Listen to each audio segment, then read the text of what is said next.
কোরআন ও হাদিসের আলোকে আমরা কিছু হতভাগা মানুষের কথা জানি, যে মানুষগুলো হয়তো নামে মাত্র তাদের অনেকে মুসলমান, হয়তো অনেকে নামাজ কালামও পড়ে, কিন্তু জান্নাতে তারা যেতে পারবে না।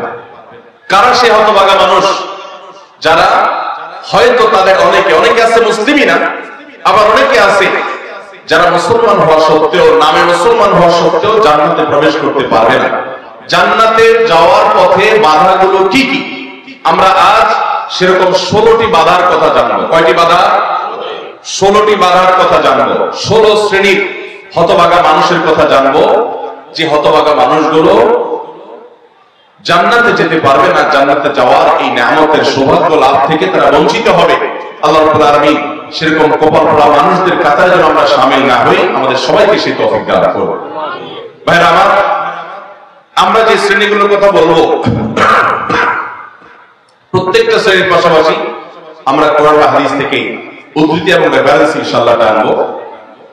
আপনাদের কাজ হলো, আমাদের সবার কাজ হলো, এই 16 প্রকার হতভাগা মানুষের কোন একটা প্রকার এর মধ্যে আমি নিজে আছি কিনা সেটা মেলানো। যদি দেখি যে আমার মধ্যে এটা আছে, তাহলে মাহফিলের প্যান্ডেলের মধ্যে বসে, প্যান্ডেলের নিচে বসে এই মাহফিলের মাঠে থেকেই আমি নিয়ত করে ফেলবো যে এই বদ অভ্যাসটা, এই খারাপ জিনিসটা আমি ত্যাগ করে ফেলবো। যেই 16টি খারাপ জিনিস, যেই 16টি অপরাধ জান্নাতে যাওয়ার ক্ষেত্রে বাধা, সে বাধাগুলো আমাদের জীবন থেকে আমাদের সরিয়ে ফেলার সংকল্প এখান থেকে করে তারপরে বাড়িতে যেতে হবে। তাহলে আজকে মাহফিলে আসা, বসা, আয়োজন করা সবকিছু সার্থক হবে ইনশাআল্লাহ। সবাই নিয়ত করবো তো ইনশাআল্লাহ। আল্লাহ আমাদের সবাইকে তৌফিক দান করুন। সর্বপ্রথম যে হতভাগা মানুষদের কথা বলতে চাই, যারা জান্নাতে যেতে পারবে না, তারা হলো যারা আল্লাহর প্রতি ঈমান আনে নাই, যারা মুসলমান হয় নাই, যারা ঈমান আনে নাই, আল্লাহর প্রতি যারা বিশ্বাস করে নাই, তারা আল্লাহর তৈরি জান্নাতে যাবে এটা কখনো আশা করা যায়? যদি আল্লাহকে কেউ বিশ্বাসই না করে, আল্লাহর একত্ববাদকে স্বীকারই না করে, শিরকে লিপ্ত হয়, সে মুসলমানই না হয়, তাহলে সে আল্লাহর জান্নাতের প্রত্যাশা থেকে করতে পারে? একজন মানুষ তিনি মুসলমান না, তিনি অমুসলিম, তার ব্যক্তি জীবনে অনেক ভালো কাজ থাকতে পারে, অনেক ভালো অর্জন থাকতে পারে, কিন্তু তার ভিতরে ঈমান নেই। এই লোকটা আল্লাহর কাছে জান্নাতের আশা কখনো করতে পারে? একজন মানুষ বাংলাদেশে মানুষের জন্য অনেক কাজ করেছেন, বাংলাদেশের উন্নয়নে অনেক ভূমিকা তার ছিল বা আছে, বাংলাদেশে অনেক কল্যাণকামিতা তিনি চান, তার অনেক ইন্ডাস্ট্রি কারখানা থেকে বহু দেশের উপকার হয়, দেশের মানুষের উপকার হয়, এরকম আরো বহু উপকারিতা তার দ্বারা হয়, কিন্তু লোকটা বাংলাদেশের অস্তিত্বকে স্বীকার করে না, বাংলাদেশের অস্তিত্বকে স্বীকার করে না, বাংলাদেশের স্বাধীনতা, সার্বভৌমত্ব এগুলো স্বীকার করে না। সে যদি বাংলাদেশকে অস্বীকার করে, বাংলাদেশ রাষ্ট্রের বিরুদ্ধে বিদ্রোহ করে, তাহলে এই ব্যক্তিকে বাংলাদেশ রাষ্ট্র বা রাষ্ট্রের তরফ থেকে রাষ্ট্রীয় কর্তৃপক্ষ কখনো তাকে রাষ্ট্রের কোন সম্বর্ধনা, রাষ্ট্রের কোন বিশেষ সম্মাননা ওই ব্যক্তিকে কখনো দিবে? দেওয়ার কথা। যে রাষ্ট্রকেই স্বীকার করে না, রাষ্ট্র তাকে সম্বর্ধনা দেওয়ার কথা? তার হতে পারে অনেক অর্জন আছে, হতে পারে অনেক অবদান আছে, তার একটারও 2 পয়সার কোনো মূল্য থাকবে না যদি সে রাষ্ট্রটাকে কি করে? অস্বীকার করে। ঠিক একই ভাবে যে আমার রবকে মানে না, যার আল্লাহর প্রতি ঈমানই নেই, বিশ্বাসই নেই, তার হাজারটা ভালো কাজ থাকতে পারে, আল্লাহ রাব্বুল আলামিনের কাছে সে কখনো জান্নাত প্রত্যাশা করতে পারে? যে আল্লাহকে স্বীকার করে না, সে আল্লাহর কাছে জান্নাত কিভাবে আশা করে? এজন্য ভাই আমার, সহিহ মুসলিমের হাদিসে আসছে, নবী করিম সাল্লাল্লাহু আলাইহি ওয়াসাল্লাম বলেছেন, লা তাদখুলুল জান্নাতা হাত্তা তুমিনু, তোমরা ততক্ষণ পর্যন্ত জান্নাতে প্রবেশ করবে না যতক্ষণ পর্যন্ত তোমরা ঈমানদার হবে না। অর্থাৎ ঈমানদার না হলে জান্নাতে যাওয়ার কোনো সুযোগ। এই প্রথম শ্রেণীর মানুষ, তারা দুনিয়া থেকে যদি ঈমান ছাড়া যায়, তাহলে সেক্ষেত্রে চিরকাল তারা জান্নাতে নিষিদ্ধ থাকবে, অনন্ত অসীমকাল জাহান্নামে তারা থাকবে, জান্নাতে কখনোই আসতে পারবে না। আর বাকি 15 শ্রেণীর মানুষ যারা আছে, এরা এক সময় তাদের পাপ এবং অপরাধের প্রায়শ্চিত্ত করার পর, এর শাস্তি পাওয়ার পর আল্লাহ তাআলা চাইলে তাদেরকে জান্নাতে দিতে পারেন, এবং তাদের ঈমান যদি থাকে কোনো না কোনো সময় তারা জান্নাতে যাবে। তাদের গুনাহগুলো মাফ হওয়ার পর অথবা শাস্তি হওয়ার পর, যেহেতু তারা ঈমানদার। এটাই হলো আহলুস সুন্নাহ ওয়াল জামাতের বিশ্বাস এবং আকীদা, যে মুরতাকিবে কাবীরা, কাবীরা গুনাহ করে দুনিয়া থেকে যদি কেউ জাহান্নামী হয়ে যায়, সে চিরকাল অনন্ত অসীমকাল জাহান্নামে থাকবে না, বরং সেখান থেকে এক সময় সে বের হয়ে আসবে। এটাই আহলুস সুন্নাহ ওয়াল জামাতের আকীদা। মুতাজিলা সহ কিছু ভ্রান্ত ফিরকার মানুষের বিশ্বাস হলো যে জাহান্নামে একবার যে যাবে সে চিরকাল সেখানে থাকবে। বিভিন্ন আয়াতের অপব্যাখ্যা তারা করে থাকেন। যাই হোক, তাহলে প্রথম শ্রেণীর কথা আমরা জানলাম, যারা জান্নাতে নো এন্ট্রি, তাদের জান্নাতে প্রবেশের সুযোগ থাকবে না, তারা হলো যাদের আল্লাহর প্রতি ঈমান নাই, যারা মুসলমান না, যারা ঈমানদার না, তারা চিরকালের জন্য জান্নাতে নিষিদ্ধ থাকবে। নাম্বার 2, দ্বিতীয় যে প্রকারের মানুষ জান্নাতে যেতে পারবে না, বা দ্বিতীয় যে বিষয়টি জান্নাতে যাওয়ার পথে বাধা, সেটি হলো আত্মীয়তার সম্পর্ক ছিন্ন করা। রক্ত সম্পর্কীয় আত্মীয়কে যদি কেউ স্থায়ীভাবে ছিন্ন করে, তাদের সাথে সম্পর্ক যদি একবারে কাট করে ফেলে, বুখারী মুসলিমের যুগে বর্ণনা করেছেন নবী করিম সাল্লাল্লাহু আলাইহি ওয়াসাল্লাম বলেছেন, লা ইয়াদখুলুল জান্নাতা কাতা, আত্মীয়তার সম্পর্ক ছিন্ন করে দেয় যে এই ব্যক্তি জান্নাতে প্রবেশ করবে না, সে জান্নাতে প্রবেশ করবে না। অতএব আত্মীয়তার সম্পর্ক যারা ছিন্ন করেছেন তারা তওবা করতে হবে।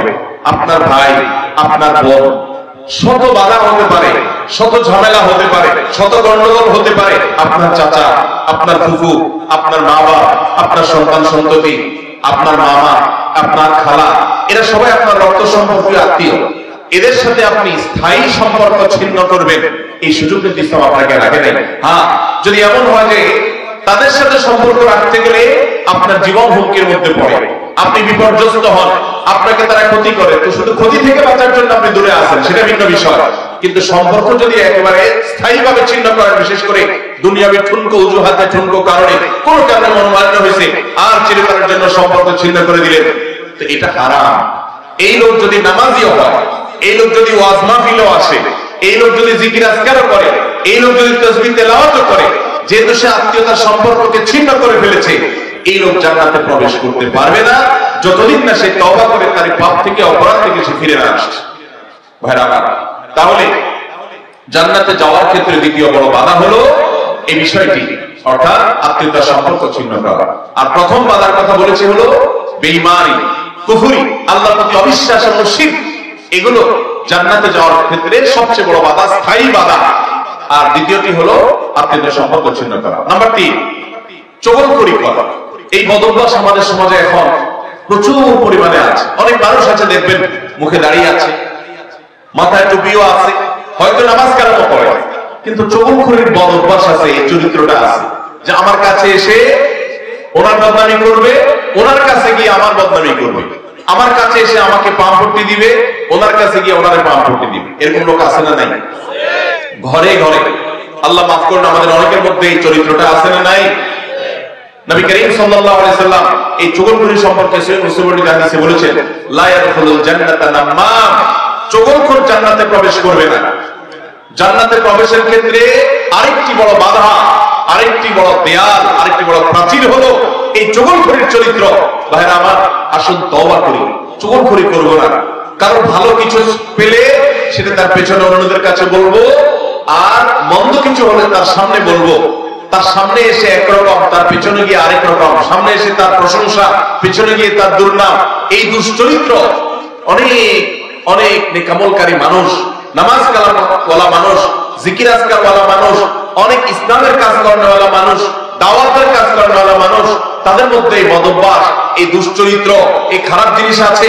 ভাইরা আমার, আমরা বেশিরভাগ মানুষ চুরি করি না, ডাকাতি করি না, মদ খাই না, মানুষ হত্যা করি না, জেনা করি না, খুন খারাপি করি না, ছিনতাই রাহাজানি করি না। বেশিরভাগ মানুষ এই মাহফিলে আমরা যারা আছি, আমার কথা যারা শুনছেন, বেশিরভাগ মানুষই এই মোটা মোটা বড় বড় অপরাধগুলো আমরা করি না। কিন্তু কিছু কিছু অপরাধ আছে যেগুলো আমরা যে করি, সেগুলো অপরাধ যে আমরা জানিও না, সে বিহিত নাই, সে চিন্তাও নাই, সে ভাবলেশও নাই, এবং সেগুলো যে গুনাহ, সে গুনাহগুলোকে গুনাহ মনে করছি না, শয়তান বুঝতেই দিচ্ছে না। তার মধ্যে একটা হলো এইটা, চগলখড়ি।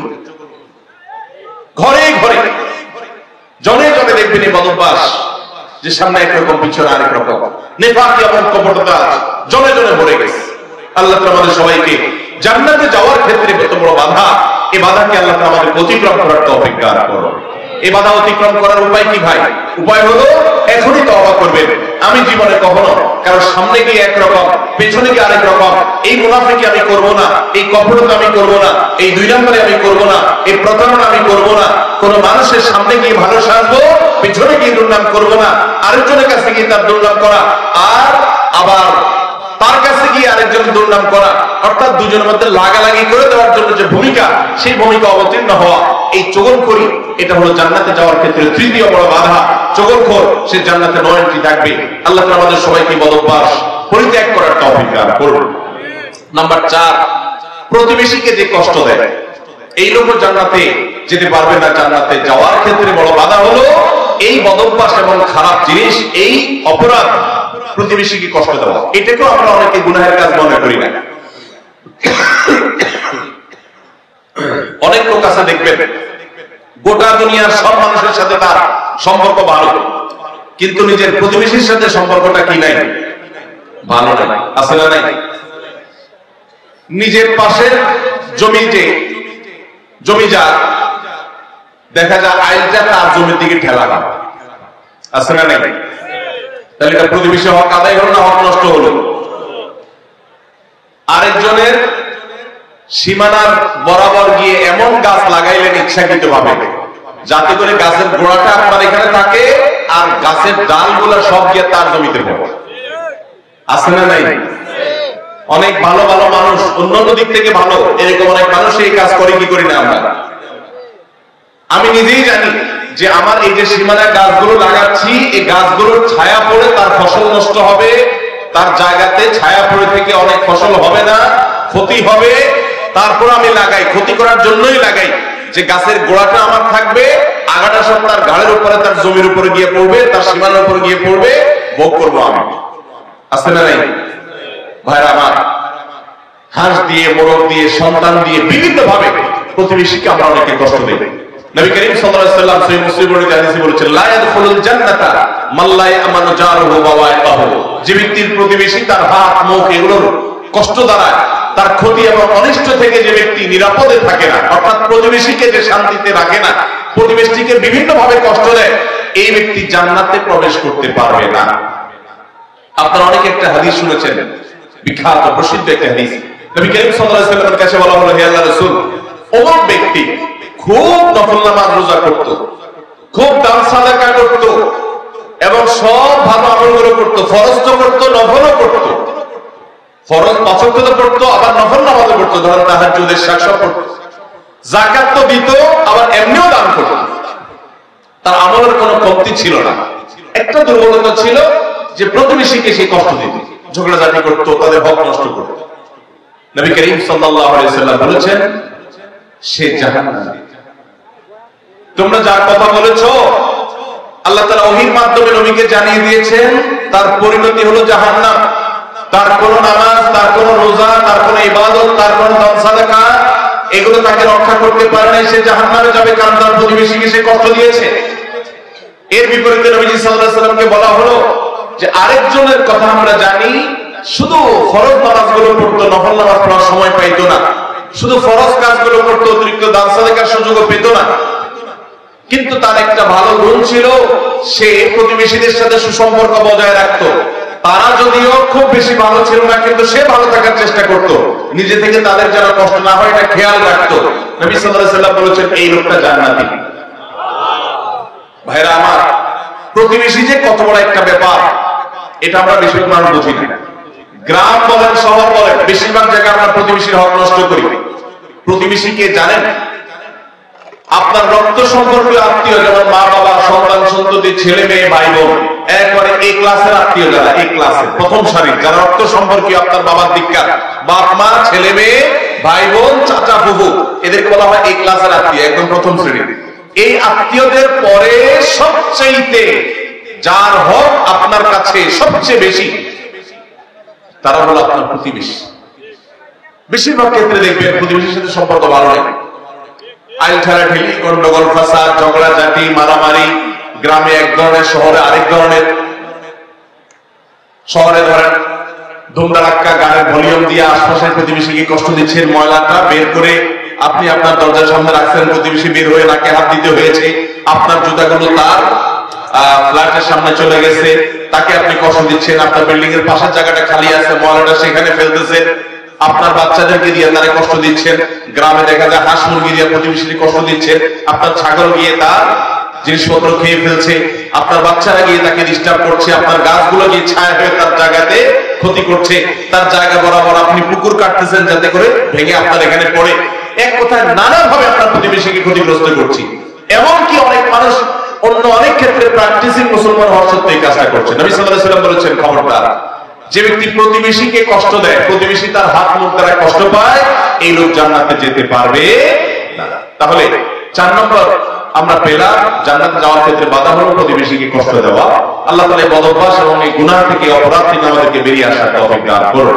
নবী করিম সাল্লাল্লাহু আলাইহি ওয়াসাল্লাম বলেছেন, প্রতিবেশী সম্পর্কে জিবরিল আমাকে এত বেশি সাবধান করেছে যে আমার মনে হচ্ছিল জিবরিল না জানি এসে বলে, আপনার মৃত্যুর পর আপনার সম্পদে বাবা মা ছেলে মেয়ে যার যার সম্পদের ভাগ আছে, এর মধ্যে প্রতিবেশীর একটা ভাগ আছে, এইটা না জানি কখন বলে আমি সেই চিন্তা করছিলাম। কারণ এতবারে সেই জিবরিল আমাকে সাবধান করছে যে খবরদার, প্রতিবেশীর ব্যাপারে কেয়ারফুল থাকতে হবে, সতর্ক থাকতে হবে। আমরা সতর্ক থাকবো তো ইনশাআল্লাহ। নাম্বার 5, অহংকারী ব্যক্তি, যে অহমিকা দেখায়, দম্ভ করে, গরিমা নিয়ে চলে, মানুষকে মানুষ মনে করে না। কারোর টাকার গরম আছে, কারোর নাম যশ খ্যাতির গরম আছে, কারোর ক্ষমতার গরম আছে। আল্লাহ তাআলা এক একজনকে এক একটা দিয়ে পরীক্ষা করেন। এগুলোর মাধ্যমে যারা অহংকারী হয়ে যায়, এই অহংকারী ব্যক্তি কখনো জান্নাতে যাবে না। সহিহ মুসলিমের হাদিসে আসছে, নবী করিম সাল্লাল্লাহু আলাইহি ওয়াসাল্লাম বলেছেন, লা ইয়াদখুলুল জান্নাতা মান কানা ফি কলবিহি মিসকালু যাররাতিন মিন কিবরিন, যে ব্যক্তির অন্তরে যাররা পরিমাণ অহংকার থাকবে, দম্ভ থাকবে, এই মুতাকাব্বির অহংকারী ব্যক্তি জান্নাতে কখনো প্রবেশ করবে না। আল্লাহ রাব্বুল আলামিন হাদিসে কুদসি বলেছেন, অহংকার হলো আমার চাদর। অহংকার হলো কার চাদর ভাই? আল্লাহ তাআলার চাদর। এই চাদর নিয়ে যদি কেউ টানাটানি করে, আল্লাহ রাব্বুল আলামিন তাকে ছিন্ন বিচ্ছিন্ন করে ছাড়বেন, তাকে আল্লাহ তাআলা কখনো জান্নাত দিবেন। এজন্য ভাইয়া সবসময় বিনয়ী হয়ে থাকতে হবে। জান্নাতি লোকদের কিছু মার্কা আছে, এর ভিতরে একটা মার্কা হলো তারা বিনয়ী থাকবে, মাটির মানুষ হয়ে থাকবে, নিরীহ হয়ে থাকবে, তাদের উপরে সবাই চড়াও হতে চাইলেও তারা চড়াও হবে না, অর্থাৎ বিনম্র থাকবে। এটা জান্নাতের লোকদের মার্কা। এই জন্য ভাইরা বিনয়ী হতে হবে। 5 নম্বর, যারা জান্নাতে যেতে পারবে না, জান্নাতে যাওয়ার ক্ষেত্রে বাধা হলো অহংকার, সে অহংকারী মানুষ। 6 নম্বর হলো প্রতারক, 7 নম্বর হলো দান করে খোটা দেয় দেশে, আর 8 নম্বর হলো কৃপণ। আর এই তিনটি তিরমিজি বর্ণিত হাদিসে বর্ণিত হয়েছে। নবী করিম সাল্লাল্লাহু আলাইহি ওয়াসাল্লাম বলেছেন, লা ইয়াদখুলুল জান্নাতা খাব্বুন ওয়ালা মান্নানুন ওয়ালা বাখীল, যে ব্যক্তি কাউকে প্রতারণা করে, ধোঁকা দেয়। এখন আমাদের সমাজে মুসলমানদের মধ্যে ধোঁকা দেওয়ালা মানুষের সংখ্যা কি কম না বেশি? দোকানদার বলেন, ব্যবসায়ী বলেন, চাকরিজীবী বলেন, যার কথাই বলেন, এমনকি নেতারা বলেন, জনগণকে ধোঁকা দেয়। ঠিক না ঠিক? সবাই যার যার জায়গা থেকে কে কাকে ল্যাং মারবে, কে কাকে ধোঁকা দিবে, এটাই হলো আমাদের কাজ এখন।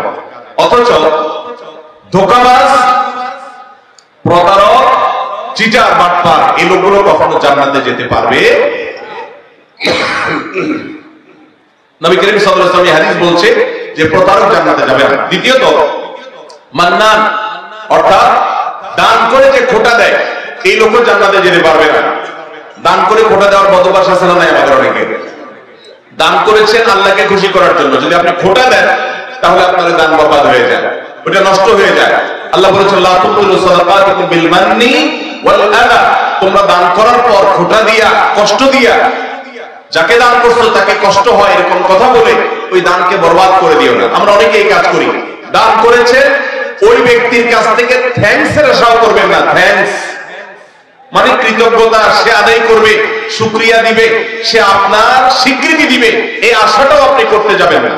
আল্লাহ কোরআনে কারীমের সূরা দানের মধ্যে জান্নাতি এবং নেককারদের বৈশিষ্ট্য বলতে গিয়ে বলেছেন, ওয়া ইউতঈমুনা আত-তাআমা আলা হুব্বিহি মিসকিনাও ওয়া ইয়াতীমান ওয়া আসীরা, জান্নাতি মানুষগুলো, আবরার এবং নেককাররা হলো তারা আল্লাহর মহব্বতে মিসকিনকে, বন্দীকে, অন্যান্য অভাবী মানুষদেরকে তারা খাদ্য দেয় এবং বলে, ইন্নামা নুতঈমুকুম লিওয়াজহিল্লাহ লা নুরিদু মিনকুম জাযাআও ওয়ালা শুকুরা, তারা বলে আমরা আল্লাহর জন্য তোমাদেরকে খাদ্য দিচ্ছি, তোমাদের কাছ থেকে এর কোনো ফিডব্যাক বিনিময় তো চাই না, এমনকি শুকরিয়া তোমরা যে আমাদেরকে থ্যাঙ্কস বলবা সেটা পর্যন্ত আমরা আশা করি না, দরকার নেই।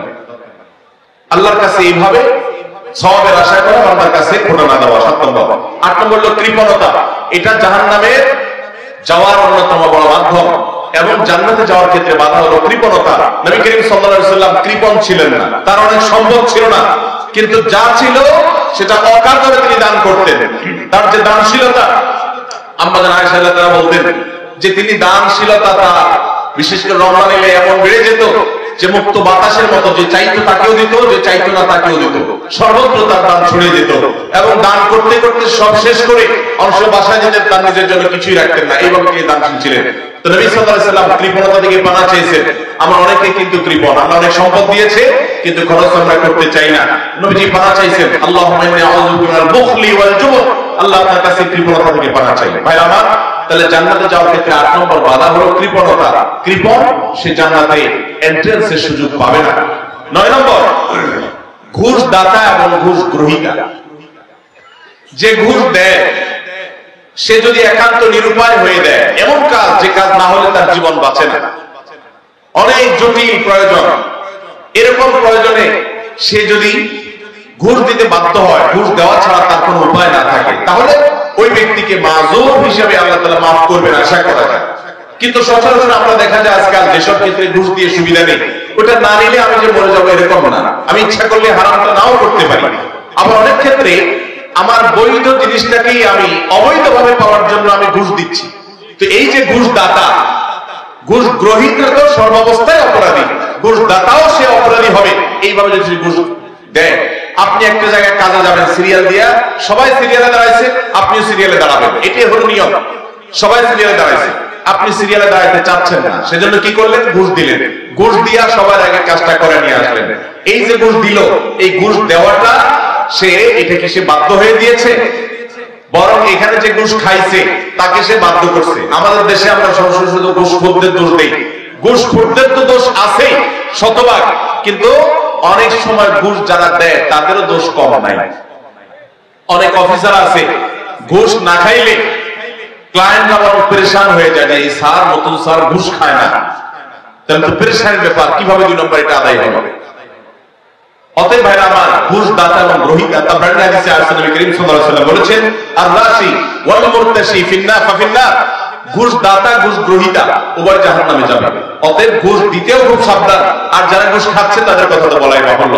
তাহলে জান্নাতে যাওয়ার ক্ষেত্রে এই ঘুষ দেওয়া নেওয়া এটা একটা বড় বাধা, আর জান্নাতি হতে পারবে না, জান্নাতে নো এন্ট্রান্স থাকবে ওই সমস্ত লোকদের যারা এটা করে। নাম্বার 10, মাতা পিতার অবাধ্য। নাম্বার 11, নেশাগ্রস্ত, নেশায় আসক্ত। এই সম্পর্কে নাসাই বর্ণিত হাদিসে আসছে নবী করিম সাল্লাল্লাহু আলাইহি ওয়াসাল্লাম বলেছেন, লা ইয়াদখুলুল জান্নাতা আকুল ওয়ালা মান্নান ওয়ালা মুদমিনু খামরিন, জান্নাতে যেতে পারবে না মা বাবার নাফরমান, মা বাবার অবাধ্য, মা বাবার সাথে বেয়াদবি করে, মা বাবার যৌক্তিক নির্দেশগুলোকে লঙ্ঘন করে। অনেক মানুষ আছে দেখবেন নামাজ কালাম পড়ে, কপালে সিজদা পড়ে গেছে, অন্য অনেক ভালো কাজ করে, কিন্তু মা বাবার প্রতি তিনি অনুগত নন, তাদের সাথে নাফরমানি করে। এই সন্তান কখনো জান্নাতে যেতে পারবে না যাবত না আল্লাহ তাআলা তাকে মাফ না করেন, অথবা তার পাপের প্রায়শ্চিত্ত সে না করে। অর্থাৎ এটা জান্নাতে যাওয়ার ক্ষেত্রে বাধা, মাতা পিতার নাফরমান। আর 11 নম্বর হলো মাদকে আসক্ত, যেটা একই হাদিসে নাসাই বর্ণিত হাদিসে আছে। মাদক আসক্ত অর্থাৎ মাদক সেবন করতে করতে এটা দেশে অভ্যস্ত হয়ে পড়েছে, এটা স্থায়ী রোগে পরিণত হয়েছে, এই লোকটা জান্নাতে যেতে পারবে না। 12 নম্বর হলো ওই লোক যার শরীর হারাম দ্বারা গঠিত হয়েছে, যা গোশত মাংস রক্ত হারাম খেয়ে হারাম উপার্জন করে করে এগুলো গঠিত হয়েছে, সেটা সুদের টাকায় হোক, সেটা ঘুষের টাকায় হোক, সেটা চুরির টাকায় হোক, সেটা দুর্নীতির টাকায় হোক, সেটা যেভাবেই হোক না কেন। এই সম্পর্কে মুসলিম আমাদের হাদিস আছে, নবী করিম সাল্লাল্লাহু আলাইহি ওয়াসাল্লাম বলেছেন, লা ইয়াদখুলুল জান্নাতা জাসাদুন নাবাতা বিস-সুহত, যে শরীর হারাম দ্বারা বৃদ্ধি হয়েছে, হারাম দ্বারা গঠিত হয়েছে, সে শরীর জান্নাতে প্রবেশ করবে না। এটা হলো 12 নম্বর। 13 নম্বর হলো অহংকারী ব্যক্তি, যে শুধু অহংকার করে তা নয়, অহংকারের পাশাপাশি আরেকটা বদভ্যাস আছে, আরেকটা রোগ আছে, যে রীতিমতো কাউকে পাত্তা দেয় না এবং গোয়ার কিসিমের হয়, গোয়ার কিসিমের হয়। খুব তেড়া কিসিমের হয়, শক্ত মেজাজি হয়, কোনোভাবেই সে নরম হতে চায় না।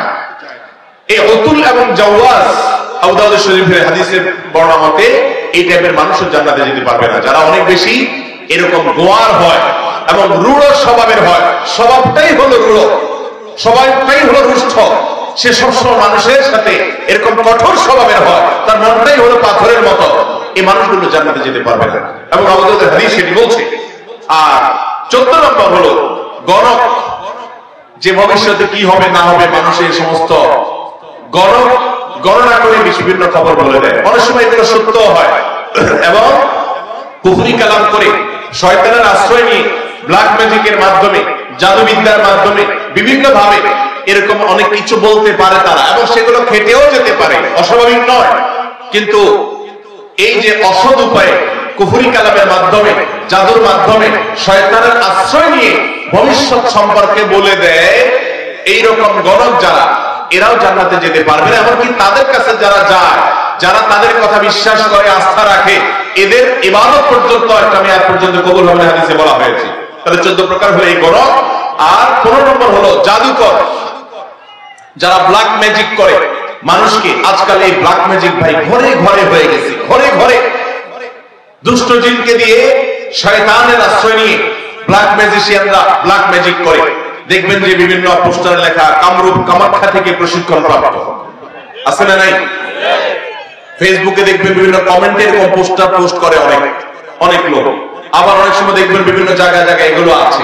ঘরে ঘরে দেখবেন এমন অনেক রোগী আছে যে রোগীদের কোনো ট্রিটমেন্ট ডক্টররা করতে পারছেন না। দেশ বিদেশ ঘুরে, বহু হাসপাতাল ঘুরে, বহু ট্রিটমেন্ট নিয়েও কোনো চিকিৎসা করাতে পারছেন না, কোনো ট্রিটমেন্ট হচ্ছে না, সুস্থ হচ্ছে না। এগুলোর একটা অংশ, আমি সবগুলো বলছি না, একটা বড় অংশ ব্ল্যাক ম্যাজিকের রোগী আস্তে আস্তে শেষ হয়ে যাচ্ছে। বিভিন্ন বর্ণনা আছে সম্পর্কে। ব্ল্যাক ম্যাজিক এটা ওটের পর যদি পড়ে তো ওটকে পাতিল পর্যন্ত নিয়ে যায়, অর্থাৎ শেষ হয়ে যায়, জবাই করে খাওয়া ছাড়া উপায় থাকে না, আর মানুষকে কবর পর্যন্ত নিয়ে ছাড়ে। অন্য আরেক হাদিসে আছে যে এই যে মানুষের হিংসাত্মক দৃষ্টি, কুদৃষ্টি, বদনজর, এটা ভাগ্যকে পর্যন্ত আল্লাহর ফয়সালাতেই পরিবর্তন পর্যন্ত করে দেয়। এরকম ভয়াবহ একটা বিষয়। এই ব্ল্যাক ম্যাজিশিয়ান যারা, এরা জান্নাতে যেতে পারবে না। এবং দুনিয়াতে এদের জন্য চরম শাস্তি, ইসলামী শরীয়ত তাদের মৃত্যুদণ্ড রেখেছে। কারণ এরা স্বামী স্ত্রীর মধ্যে কলহ সৃষ্টি করে। এখন শত শত ফ্যামিলিতে দাম্পত্য সম্পর্কগুলো ভালো নেই। আমার কাছে এরকম শত শত হিস্ট্রি আসে যে স্বামী স্ত্রীর একসময় সম্পর্ক খুব ভালো ছিল, হঠাৎ করে তাদের আর সম্পর্ক ভালো নাই, কেউ কাউকে সহ্য করতে পারছেন না, কেউ একজন ব্ল্যাক ম্যাজিক করেছে। এবং দেখবেন বাসা বাড়িতে অনেক সময় দেখা যায় অস্বাভাবিক জায়গাতে তাবিজ কবজ পাওয়া যায়, আছে না নাই? এরকম কে বাক্কারা রাখছে, চুল কেটে নিয়ে যায়, জামা কাটা সেটা কেটে নিয়ে যায়, ব্ল্যাক ম্যাজিকের উপাদান এগুলো অনেক সময় হয়।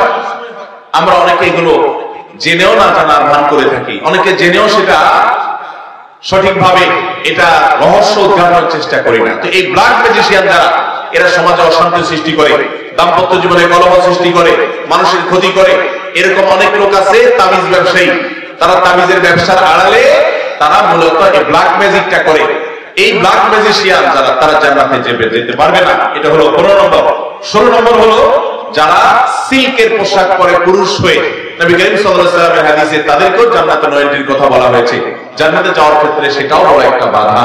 তাহলে 16 প্রকারের মানুষেরা যারা জান্নাতে যেতে পারবে না বলে নবী করিম সাল্লাল্লাহু আলাইহি ওয়াসাল্লাম বিভিন্ন হাদিসে সাবধান করা হয়েছে, সতর্ক করা হয়েছে, কোরআনের বিভিন্ন আয়াতে সাবধান করা হয়েছে যে এই 16 প্রকারের মানুষ তারা জান্নাত যেতে পারবে না।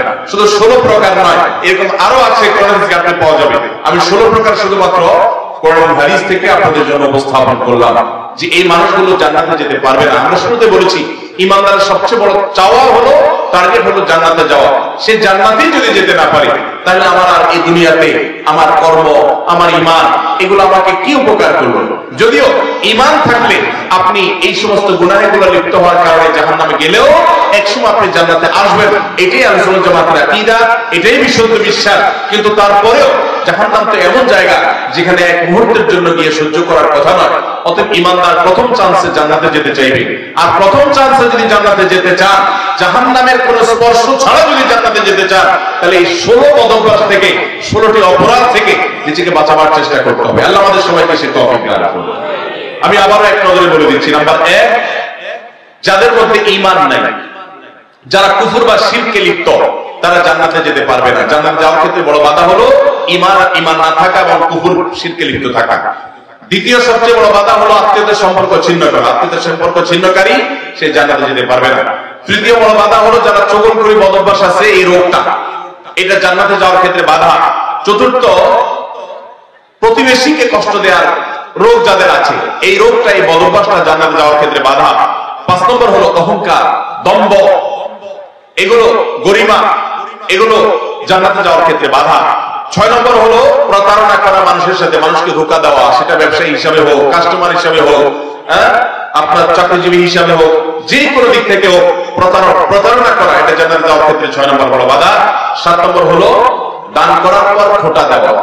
মানুষ উপকার করছেন, আল্লাহর জন্য করছেন, ব্যাস, যার উপকার করেছেন তার মুখ থেকে স্বীকৃতি নাও আপনার শোনার দরকার নাই। সে স্বীকৃতি না দিলে, অস্বীকার করলে সে আল্লাহর কাছে গুনাহগার হবে। তো আপনার আসার দরকার নাই, আপনি আল্লাহর কাছে সওয়াবের আশা করবেন। এটা হলো 7 নম্বর বাধা। 8 নম্বর হলো কৃপণতা। 9 নম্বর হলো ঘুষ দেওয়া নেওয়া। 10 নম্বর হলো মা বাবার নাফরমানি করা, মা বাবার অবাধ্য হওয়া, মা বাবার অসম্মান করা, মা বাবার যুক্তি নির্দেশকে অলঙ্ঘন করা, অমান্য করা। 11 নম্বর হলো মাদক আসক্ত হওয়া। 12 নম্বর হলো হারাম উপার্জন দ্বারা, হারাম খাদ্য দ্বারা, পানীয় দ্বারা শরীর গঠন করা, সুদ, ঘুষ, দুর্নীতি 2 নম্বর পথে উপার্জন করা। আর 13 নম্বর হলো রূঢ় স্বভাবের হওয়া, গোয়ার কিসিমের হওয়া, এমন হওয়া যে সবার সাথে গোয়ারের মতোই থাকে, রুষ্ট থাকে, রূঢ় থাকে সবসময়, বিনম্রতার নামগন্ধ তার মধ্যে নাই, এরকম স্বভাবের হওয়া। 14 নম্বর হলো গণক হওয়া, গণনা করে মানুষের ভাগ্য এটাকে আপনার বলে দেওয়া, ভবিষ্যৎ বলে দেওয়ার চেষ্টা করা, বিশেষ করে কুফরি কালামের মাধ্যমে, শয়তানের আশ্রয় নিয়ে। আর 15 নম্বর হলো জাদু করা, অর্থাৎ ব্ল্যাক ম্যাজিক করা, ব্ল্যাক ম্যাজিশিয়ান। আর 16 নম্বর হলো আপনার সিল্কের পোশাক পরা। আল্লাহ রাব্বুল আলামিন এই সব কবিরা গুনাহ, যেগুলো বললাম, এগুলো একটা সগীরা গুনাহ না। প্রথমটা শুধু কবিরা না, আকবারুল কাবায়ের, সবচেয়ে বড় কবিরা গুনাহ, বরং সেটা কুফরি, ঈমান বিধ্বংসী বিষয়। সেটা সহ এই 16টি সবগুলো কবিরা গুনাহ এবং কুফর থেকে, শিরক থেকে আল্লাহ তাআলা আমাদের সবাইকে বেঁচে থাকার তৌফিক দান করুন। আমরা সবাই জান্নাতে যেতে চাই তো ইনশাআল্লাহ? সবাই জান্নাতে যেতে চাই? তাহলে সেক্ষেত্রে এই 16টি তো বটেই, কোরআন এবং হাদিসে আরো যে সমস্ত বিষয়কে হারাম করা হয়েছে সেগুলো থেকে আমাদের বেঁচে থাকার চেষ্টা করতে হবে। কারণ কুফরির পাশাপাশি, শিরকের পাশাপাশি যত প্রকার হারাম কোরআন এবং হাদিসে বর্ণিত হয়েছে, সেগুলো লিপ্ত হওয়াটা জান্নাতে যাওয়ার ক্ষেত্রে বাধা, প্রাচীর, দেয়াল। আল্লাহ তাআলা আমাদের সবাইকে সেই দেয়ালকে ভেদ করে জান্নাতে যাওয়ার তৌফিক নসিব করুন। সবাই চেষ্টা করবো তো ইনশাআল্লাহ মেনে চলা। ভাই আমার, এই প্রকারগুলো পারলে লিখে ফেলবেন, এটা কাগজে লিখে ফেলবেন। আমি সংক্ষেপে সামারি বললাম, এই সামারিটা লিখে ফেলবেন। লিখে আপনার বাসা বাড়িতে, আপনার অফিসে, আপনার শয়নকক্ষের আশেপাশে কত টাকা দিবেন, যে এই লোকগুলো জান্নাতে যেতে পারবে না, নবী করিম সাল্লাল্লাহু আলাইহি ওয়াসাল্লাম, আল্লাহর রাসূল জানিয়ে দিয়েছেন।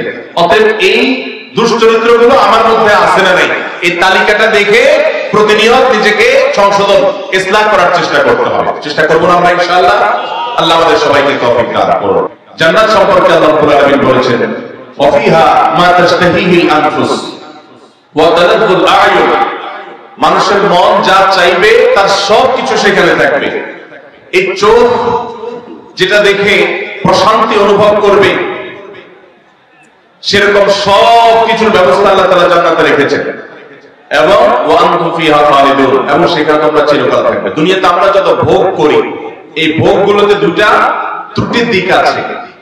একটা হলো দুনিয়ার কোন ভোগ, এটার জন্য আমরা চেষ্টা করি, কিন্তু সে ভোগের বস্তুটা আমরা পাবো কিনা, অধরা জিনিসটা ধরতে পারবো কিনা আমরা নিশ্চিত না।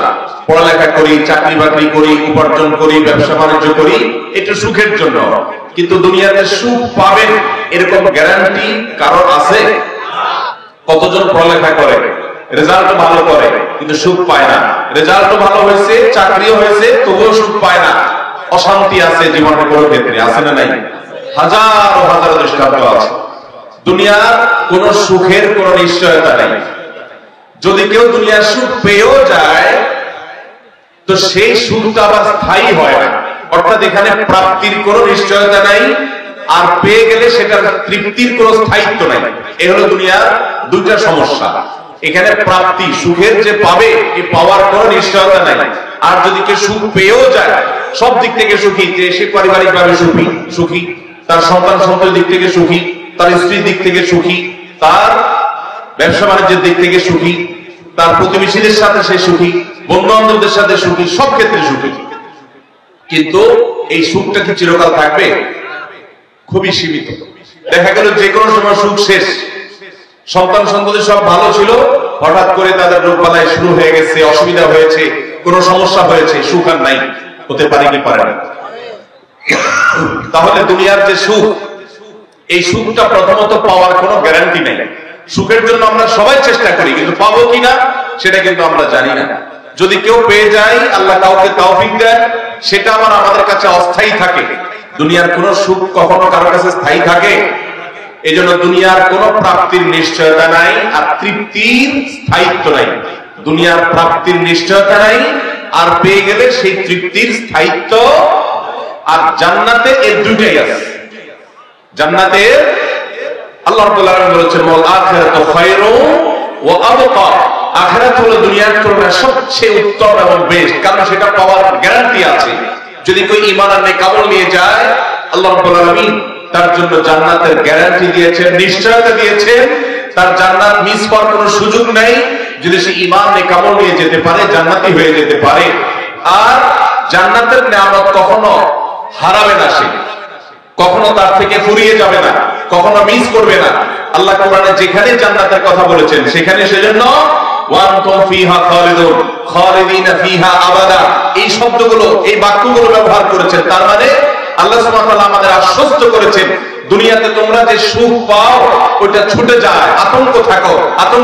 যত বড় প্রেসিডেন্ট হোক, যত বড় প্রধানমন্ত্রী হোক, যত বড় পাওয়ারফুল মানুষ হোক, যত বড় ব্যবসায়ী হোক, মুহূর্তের ভিতরে আকাশ থেকে পাতালে নামতে যে দেরি হবে না, যে কোনো মুহূর্তে হতে পারে।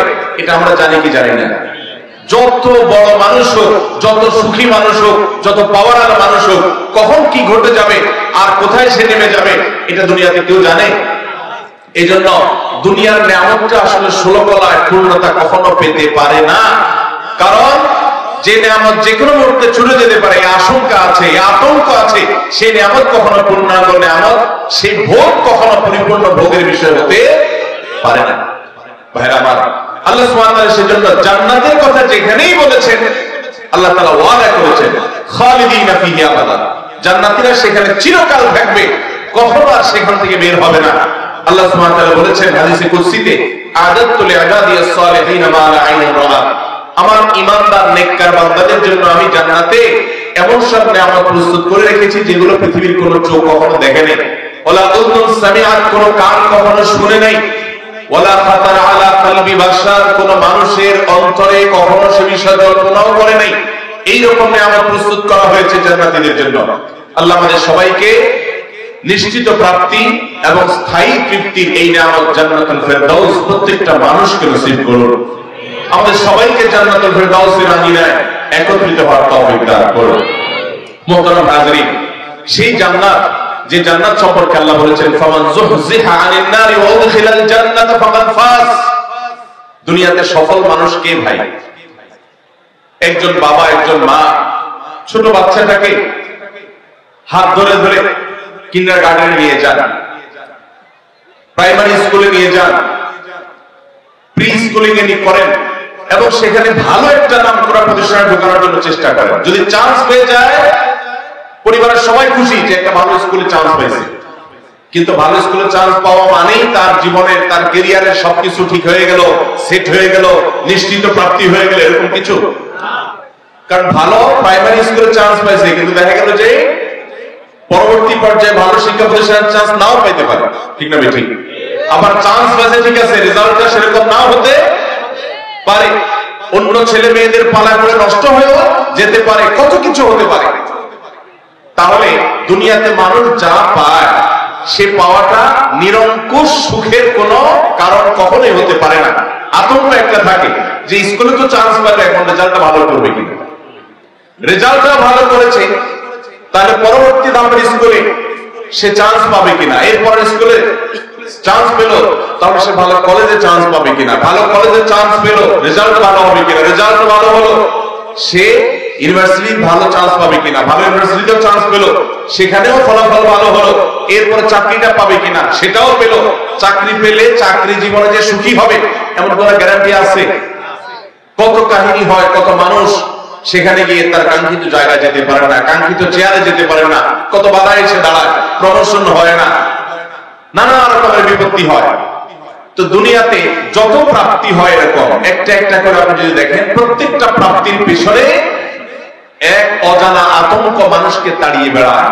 এই জন্য ভাইরা, দুনিয়া কোনো সুখের জায়গা না, কারণ এখানে পরিপূর্ণ সুখ কোনোদিনই কেউ ভোগ করা সম্ভব না, আল্লাহ সে ব্যবস্থা রাখেন নাই। আর জান্নাত হলো একজন মানুষের সুখের চূড়ান্ত ঠিকানা, যেখানকার সুখ একবার কেউ পেলে সেটা আর কখনো তার থেকে কেউ ছিনিয়ে নিতে পারবে